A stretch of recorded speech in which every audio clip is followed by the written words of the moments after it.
Hello everybody and welcome to another video. We are here to talk about Team of the Year Pele. I just used him in a draft and he is phenomenal, just as you would expect.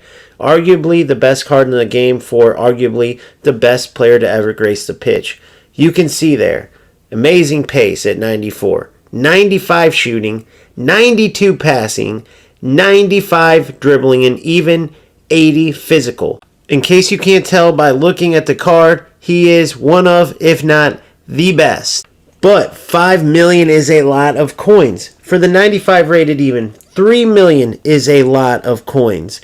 Now, you tell me when you watch these highlights what you think of 5 million coins. Does this look like a card that's worth 5 million coins? You see there he got an assist. He absolutely is a passer as well. I mean, it was a pretty simple assist.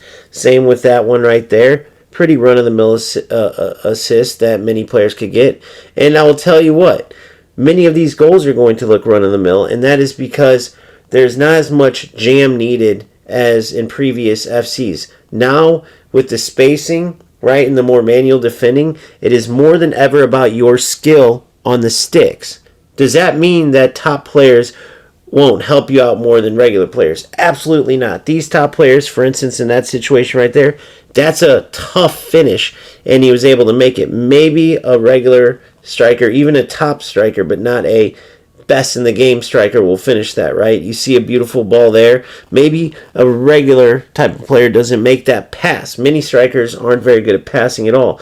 And not that Pele's the greatest at it, but he is very good. So, again, the question becomes, is it worth 5 million coins to buy the arguably the best player to ever play the game, maybe even the best? You see there, I mean, he's great at penalties, free kicks, right? He could take your corners if you wanted him to. Obviously, we had a better choice here, but here's my verdict on it.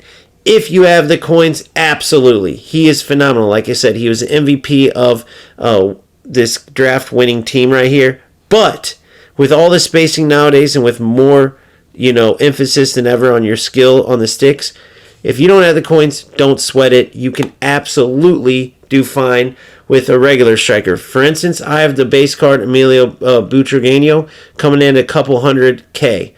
And yes, Butra's shiftiness is every bit as good as Pele's, which is huge in this meta. Those strikers being able to add to an already difficult defensive meta, right? It's hard to defend in this meta. So both are incredible just because of their shiftiness on the ball. Now, 5 million versus 200K, right? Would it be worth it to spend that for Pele over, for instance, a Butra card worth a couple $100K? I say absolutely not. So, unless you have the coins available, it is not worth it. It is definitely not worth breaking the bank over. For instance, I'd rather get 2, 3, 4, 5, however many players that are top-notch players rather than spend 5 million on Pele if it came down to that. Now, if I had an unlimited amount of coins, would Pele be a top choice striker, if not my number one choice? Arguably, yes. Even over R9, who is my favorite striker in history. But as far as the game goes, picking the best striker / cam, he could also play that shadow striker role, I would go Pele. But I would have to have the unlimited coins. Otherwise, I'm not taking them. Too expensive for what you get compared to what you can get with other players.